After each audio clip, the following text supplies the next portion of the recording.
Olá, pessoal. Meu nome é Vitória. Estou aqui hoje com a Rafaele e nós vamos apresentar o 5º episódio do podcast Papo Concreto. Nesse episódio, nós vamos falar sobre o tema de transportes e a área acadêmica. Nossa convidada é a engenheira civil Lorraine Alves, que possui mestrado em engenharia civil e trabalha atualmente na carreira acadêmica.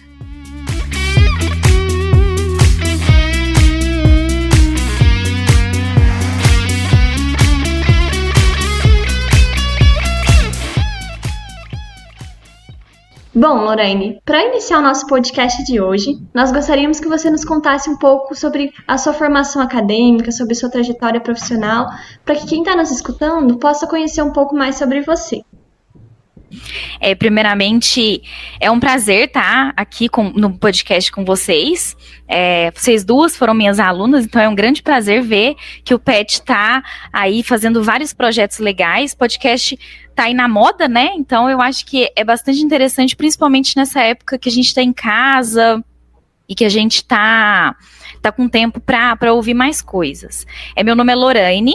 Eu sou engenheira civil formada pela UFA, nasci em Araguari, entrei na UFA em 2009, era o boom da engenharia civil, não sei se vocês lembram, mas era na época que era o auge do PAC, né, então a engenharia civil era o segundo curso mais concorrido da UFA, e entrei em 2009, fiz um intercâmbio bem no inicinho do Ciências Sem Fronteiras, eu fui para o Canadá, se não me engano foi o segundo ou terceiro edital.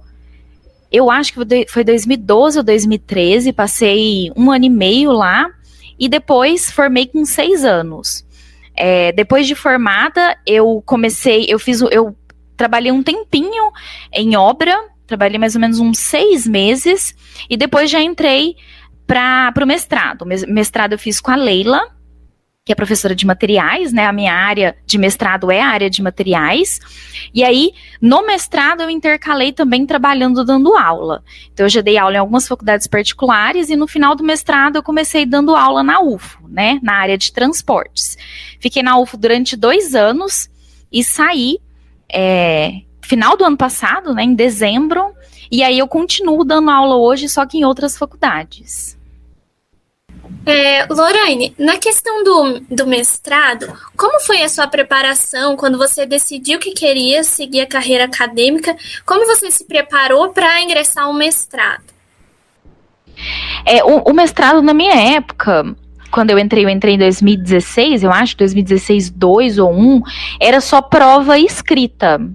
Então, e na minha época era assim, era a grande área, era a área de estruturas e materiais, eu acho que ainda continua assim, tá? Mas era uma grande área de estruturas e materiais, então a prova para quem entra em materiais é de estruturas e materiais. A prova para quem entra de estruturas é de estruturas e materiais. Então, independente das duas áreas que você escolha, a prova é a mesma. E acaba que, gente, quem gosta de materiais não gosta muito de estruturas, né? Quem gosta de estruturas acaba gostando das duas. Então, eu particularmente gosto bastante, tanto da área de materiais quanto da área de estruturas, e as estruturas eram estruturas mais simples, tá? Então um TE1, um TE2, no máximo ali um TE2, não chegava a estrutura de concreto, de madeira, não. Era análise, estrutura isostática e hiperestática. Então eu estudei mais, como eu conheço, são os professores da UFO que fazem, eu estudei mais pelos materiais deles mesmo. Então, por exemplo, eu tive aula de materiais de construção civil com a Leila, e eu sabia que era ela que iria fazer a prova da área de materiais, então eu estudei mais pelos materiais que eu já tinha. Mas assim, eu vou falar que da área de materiais na minha época, tinha 2 vagas, passaram 2 pessoas, porque abaixo de 50% é desclassificado, né? Na minha época só passou eu e outra, o resto todo de materiais foi desclassificado. Eu acho que o pessoal tinha dificuldade em parte de TE, né, na parte de estruturas. Eu acho que agora continua a mesma coisa. Como você comentou, durante o seu mestrado você já começou a atuar no meio acadêmico, né? A gente queria saber como que foi a sua preparação para estar atuando em uma universidade e quais foram os desafios que você enfrentou, sendo que você ingressou como professora na área de transportes, na qual você não era especialista. Eu acho que o maior desafio é o medo, mas eu acho que assim, né? Isso daí é em todas as profissões. Primeiro, eu gosto muito da área acadêmica, principalmente porque quando eu fui para a obra eu vi que não era aquilo que eu queria. Eu acho que a UFA, ela é uma faculdade muito acadêmica, ela é uma faculdade ela tem uma parte muito pesada de disciplina, e aí acabou que eu fiz o meu estágio só no final da graduação. E aí, quando eu fiz, nossa, foi terrível para mim. Falei, não é isso que eu quero, não quero ficar em obra.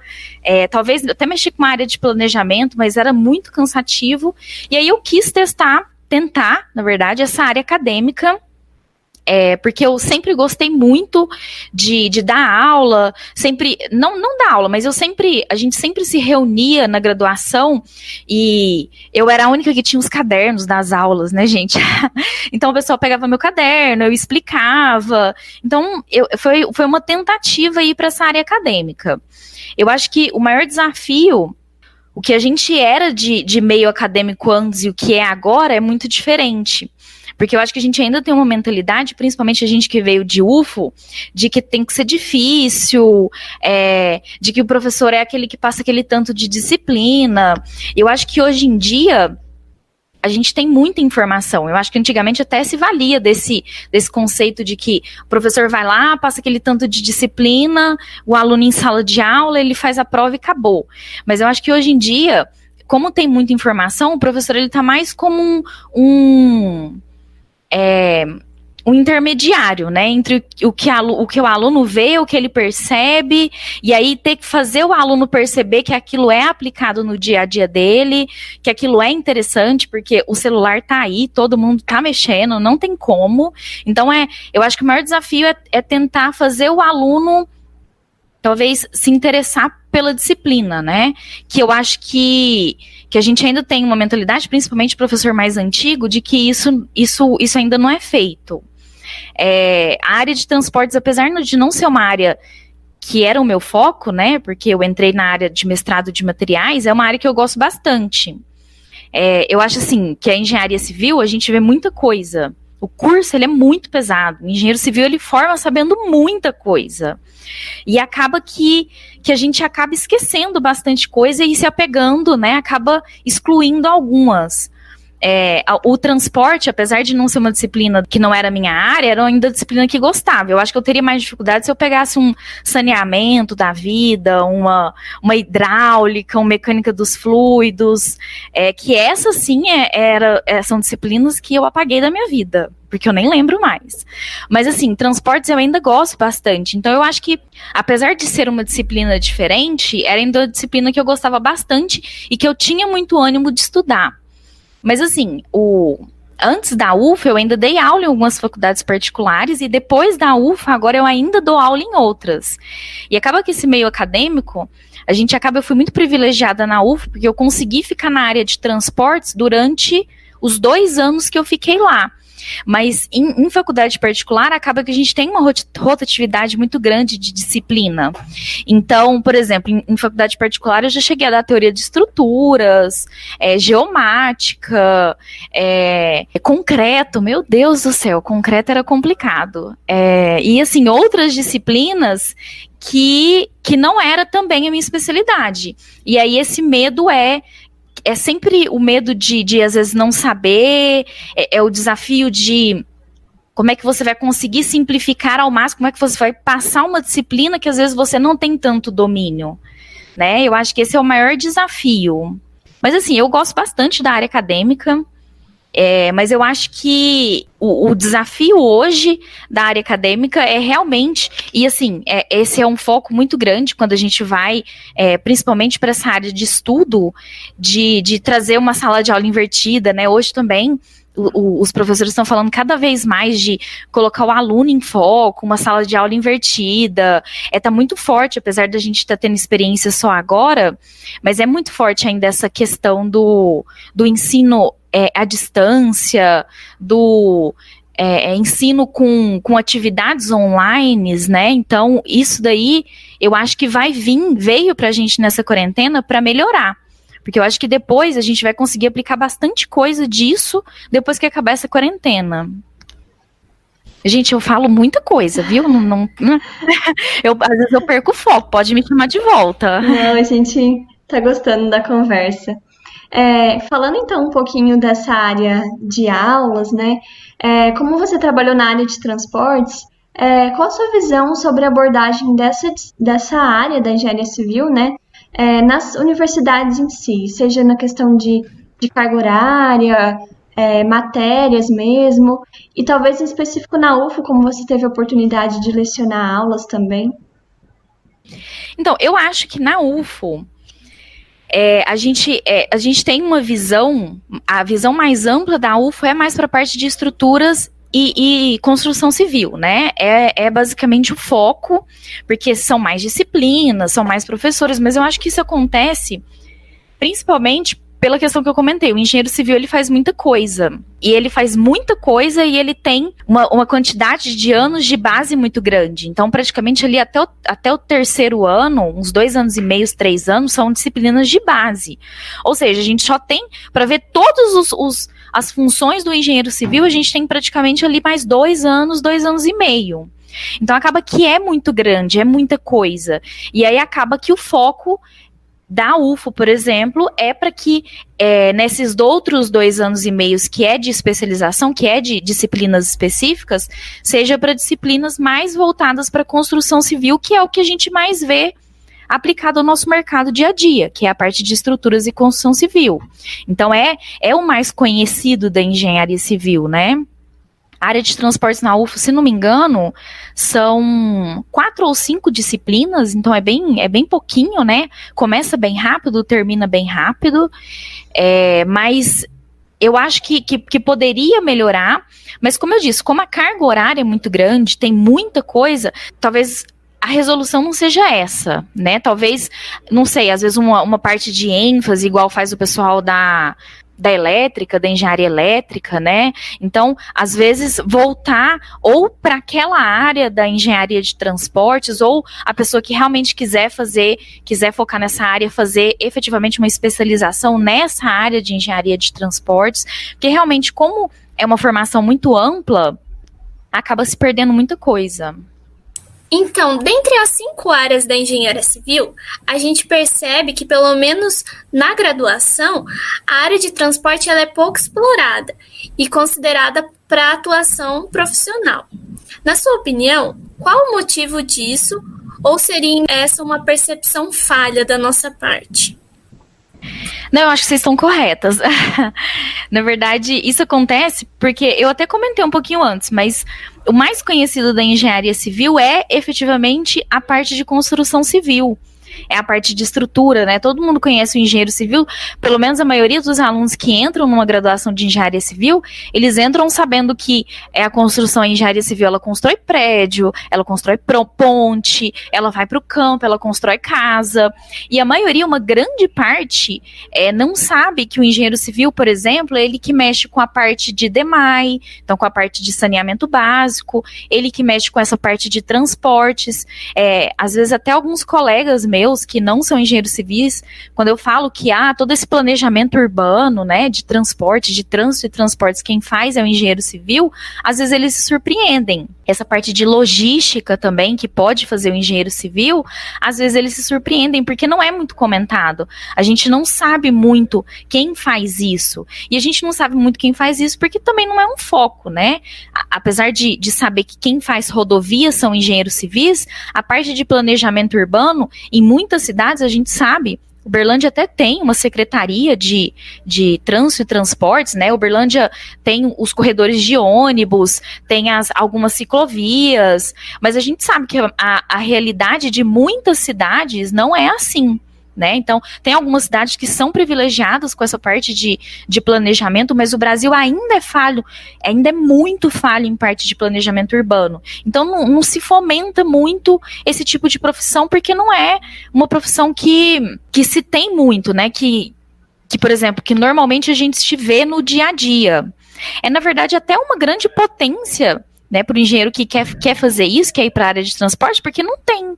Efetivamente não tem gente que trabalhe com isso, que seja especialista nisso, porque não se fomenta esse tipo de formação.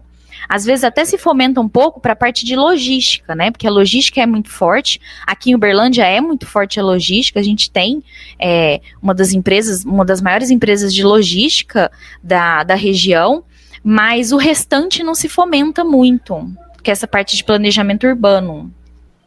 Realmente, como você comentou, é uma oportunidade, né? Uma área pouco explorada, ainda mais no momento agora que a gente está vendo grandes investimentos nessa questão de transportes e logística mesmo. E falando um pouquinho, então, sobre essa área, quais as diferenças entre um engenheiro civil que tem essa especialização em transportes e um engenheiro que é graduado no curso de engenharia de transportes? A gente tem alguma limitação de atuação para esses profissionais ou eles podem trabalhar amplamente na área? Então, teoricamente, não tem limitação. Mas o engenheiro de transportes, ele é como se fosse o que eu comentei, que é uma ênfase. Então, o engenheiro de transportes é como se fosse, por exemplo, igual a gente tem alguns cursos na UFO que são oriundos de outros, né? Então, o que é um engenheiro ambiental? O engenheiro ambiental, ele vê um pouco da parte da engenharia civil voltado também para a agronomia. O que é um zootecnista? Um zootecnista, ele também vê um pouco da agronomia com um pouco da medicina veterinária. Então, acaba que o engenheiro de transportes, ele é focado na área de transportes. Então, talvez ele vê mais sobre os modos ferroviários, ele vê mais sobre logística, enquanto a gente na engenharia civil vê uma disciplina, e olha lá, né, uma parte da disciplina é sobre logística, ele lá vai ter muito mais ênfase nisso, né? A especialização de transportes, ela vai tentar dar uma base nisso também. Só que a especialização é bem mais rápida. Enquanto uma especialização é 2 anos, uma graduação em engenharia de transportes é 5, né? Mas, teoricamente, no final, a gama de atuação, ela é a mesma. Tá? Mas aí depende também, tem alguns cursos de engenharia de transportes, por exemplo, que eles focam para o engenheiro, ele sair e trabalhar, por exemplo, na área dos modais terrestres, ou seja, do ferroviário e rodoviário, né? Então aqui depende. Mas teoricamente os dois vão conseguir trabalhar juntos. É porque só complementando, né? Mas é porque a gente às vezes tem uma noção errônea de que a gente vai sair da faculdade e não vai estudar mais, né? Mas é errado, porque qualquer coisa que você vai ter que fazer, você vai ter que estudar mais.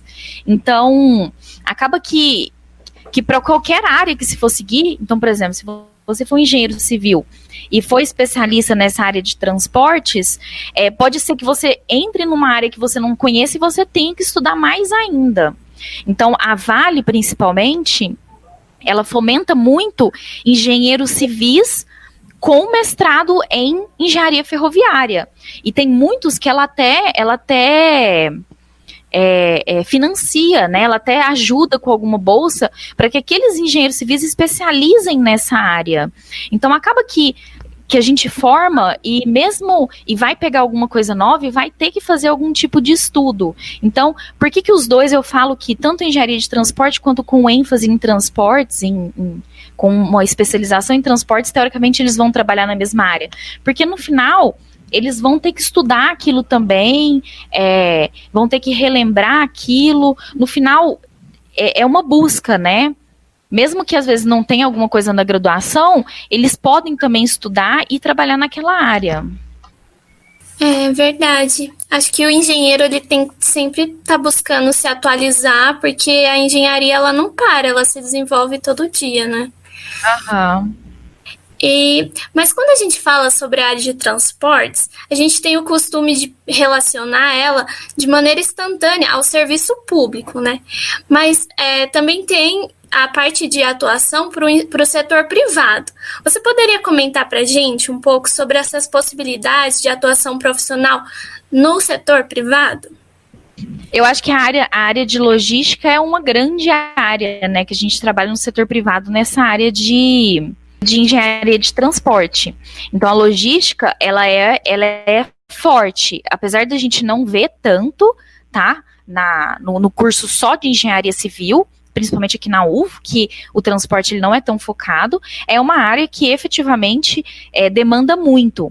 A VLI, por exemplo, apesar da gente falar muito, né, de empresa, por exemplo, de empresa vocês comentaram do setor público, né? A VLI é uma empresa privada que trabalha com logística, que trabalha com parte de engenharia de transportes.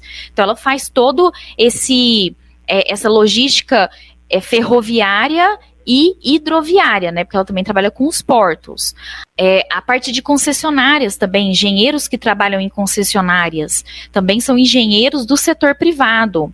E outra coisa, que a gente lembra que apesar de toda a construção, fiscalização, toda ampliação de obras ser do caráter do DENIT, que é uma empresa pública, ele contrata empresas para fazer tudo isso. Então, apesar do DENIT, o engenheiro que trabalha no DENIT, ele não faz um projeto rodoviário. Ele normalmente ele faz um anteprojeto e aí entra para licitação para uma empresa fazer aquele projeto, ou para uma empresa privada fazer aquela construção, ou para uma empresa privada, por exemplo, fazer aquela restauração. Então, sempre tem empresas privadas que trabalham com licitação do DENIT, que é a licitação de obras públicas. Então, sempre vai existir esse tipo de trabalho. Inclusive, tem um grupo aqui que eu participo, que eles sempre mandam, principalmente nessa área de pavimentação, porque pavimentação demanda muita parte de manutenção. Então, acaba que sempre tem muito serviço, porque sempre demanda muito essa parte de manutenção. E é empresa privada que faz, apesar de ser de especialidade do DENIT, né? O DENIT que controla isso, eles contratam a empresa privada para fazer esse tipo de obra. Muito bacana, Lorraine. Você trouxe bastante exemplos, né, de empresas para a gente poder conhecer um pouquinho mais sobre essa gama de atuação. E o que mais que um profissional que deseja atuar na área, ele pode esperar do mercado, de oportunidades, até mesmo de obstáculos, talvez, nessa área de transporte? Eu acho que o maior obstáculo para todas as áreas, né, é o começo, né? Eu acho que transportes, principalmente para quem vai mexer com essa parte mais de planejamento, talvez o foco não seja cidades menores. Então, talvez são empresas maiores, essas empresas que mexem com licitação são empresas que normalmente já estão no mercado há mais tempo, que às vezes exigem uma experiência. Talvez não seja tão... O começo eu acho que é sempre mais difícil, né? Talvez entrar nessa área, que é uma área que como eu disse, ainda é pouco explorada. Eu sempre, nas aulas de estradas, eu comento que a gente tem uma aula inicial, e aí eu comento das rodovias pavimentadas. E das rodovias pavimentadas, se não me engano, 70% das rodovias hoje não são pavimentadas. E dessas rodovias não pavimentadas, o estado que tem a menor rodovia pavimentada, 4 dos 5 estados com menor malha pavimentada estão na região norte. Então a gente vê que tem um potencial gigantesco na região norte, por exemplo, para quem for trabalhar com essa área. Mas aí é aquela coisa, aí tem que mudar, a pessoa são empresas, normalmente são locais que demandam, que normalmente é um custo ter que sair e ir às vezes para outro local, então a pessoa tem que estar mais disponível, tá? Não que não exista em cidades menores a parte de planejamento urbano, mas normalmente essa parte de construção de rodovias, ela demanda muita viagem, demanda às vezes ir para lugares mais distantes. Então acho que esse seria um desafio sim, né, para quem não quer sair muito do local, para quem às vezes não gosta dessa parte de viagem. Eu acho que o início seria mais difícil. Mas a gente tem empresas em Uberlândia, por exemplo, que mexe com pavimentação, então, que tem principalmente pavimentação urbana, que mexe com planejamento urbano, que também é uma oportunidade aqui. Mas é claro que o mercado aqui está mais saturado, né? Uberlândia tem 7, eu acho que 6 ou 7 faculdades de engenharia civil. Então, o mercado aqui é efetivamente saturado. Se alguém quiser uma oportunidade, aí eu acho que tem que ampliar mais esse olhar. Perfeito, Lorraine. E agora, para arrumar para o final do nosso podcast, você teria algum conselho para os nossos ouvintes que pensam em seguir a área acadêmica e até mesmo aqueles que querem continuar e atuar na área de transportes? Eu acho assim, eu acho que a gente ainda sai muito novo da graduação, né? Pelo menos eu, se não me engano, eu formei com 23 ou 24, meu irmão também fez engenharia civil, ele formou com 22, ele formou com 4 anos e meio, então assim, é muito novo para você saber o que efetivamente você quer pro resto da vida. Então, a minha sugestão é testar. Se você realmente quer isso, então vai para uma área, hoje em dia, querendo ou não, o mundo ele é feito mais de conhecimento, de conhecer as pessoas, de saber lidar com as pessoas, do que só com conhecimento técnico. Então, você quer ir para a área de transportes? Procure gente da área de transportes, conheça gente da área de transportes, tenta um estágio na área de transportes, tenta, às vezes, algum trabalho, mas pesquise, converse, conheça gente, porque é esse pessoal que vai facilitar um pouco essa entrada nesse mercado. Então, quer ir para a área acadêmica? Conheça gente que fez a área acadêmica, pergunte qual foi as vantagens, o que foi desvantagem, se realmente gostou, para procurar realmente saber se é aquilo que, para ter uma ideia, né, porque saber mesmo eu acho que só na prática, mas para ter uma ideia se aquilo lá vale a pena, se é realmente aquilo que você quer investir, e eu acho que facilita bastante para quem às vezes já está na graduação, já ter o contato com essas pessoas, ou já procurar, já se interessar, porque com certeza, hoje em dia, gente, não tem como, o que é chamado network, né, não tem como, é esse que vai facilitar bastante a sua entrada no mercado de trabalho e a continuidade nesse mercado. Achei muito interessante que você comentou, Lorraine, dessas habilidades pessoais, né, soft skills, que é uma coisa que a gente também traz aqui no nosso podcast, né, não só a parte técnica, mas a parte humana de desenvolvimento, que é muito importante, né, às vezes a gente acaba focando no técnico e esquece das outras habilidades que são importantes para a gente ser um bom profissional. Eu brinco que eu trabalhei pouco tempo em obra, mas eu brinco que obra é gestão de pessoas. Não é conhecimento técnico, não é mostrar que você sabe, porque um pedreiro sabe levantar um muro, um pedreiro sabe colocar, só que você tem que convencer que aquele muro do jeito que ele está levantando tá errado, sem ofender ele.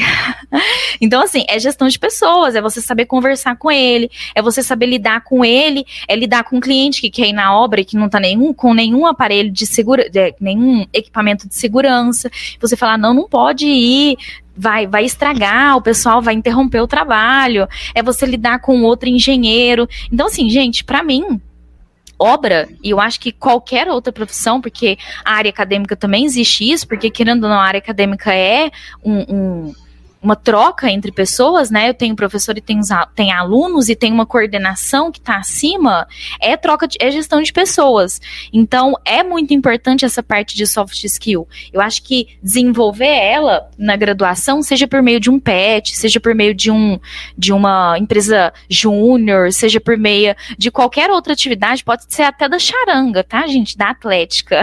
Mas desenvolver essas habilidades é muito importante. É verdade. Então, agora eu queria agradecer você, Lorraine, por ter aceitado o nosso convite, pela sua participação, disponibilizar o seu tempo também para estar conversando com a gente. Eu fico muito feliz de participar, viu, gente? Eu fico muito feliz de ver vocês trabalhando essas áreas, que, por exemplo, igual a Vitória comentou, do soft skill, porque eu acho que a gente precisa muito, a nossa faculdade é muito antiga, é muito conservadora, né, eu me dá um piripaque de ver aquele tanto de disciplina que a gente tem. Eu acho que deveria dar mais liberdade para o aluno. A gente vê os casos, por exemplo, eu conheço gente que está na França, que lá tem disciplina de tipo educação física, sabe? Porque lá ele já se importa com o aluno e com o bem-estar dele, para ele estar bem, para fazer qualquer disciplina. E aqui a gente continua nessa graduação pesada. Eu sempre gostei muito de estudar, então para mim sempre foi muito fácil, mas eu sei que tem colegas meus que, nossa, sofreram absurdamente, porque realmente é uma metodologia ainda muito, muito pesada. Muito obrigada por vocês também ter me chamado, pensado em mim. Obrigada a você, esperamos ter mais atividades com a sua participação. Com certeza, quando aconteceu a Olimpíadas, né, que foi adiada para quando, gente? Acho que Só eu Deus acho que ano sabe, que vem, mas a gente não sabe ainda. que eu também queria participar, queria prestigiar vocês, e sempre que tiver alguma coisa também, pode ter certeza que se tiver qualquer oportunidade eu prestigio, porque eu acho que é uma iniciativa muito legal que vocês têm, tanto com o projeto do podcast, quanto outros também. Foi muito bom conversar, ouvir um pouco da sua experiência, e acho que o pessoal que está nos escutando também conseguiu aprender bastante coisa.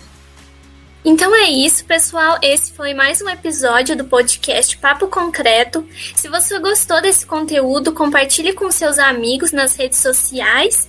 E o próximo episódio vai ser sobre desenvolvimento pessoal. Ele vai sair daqui 15 dias e você não pode perder.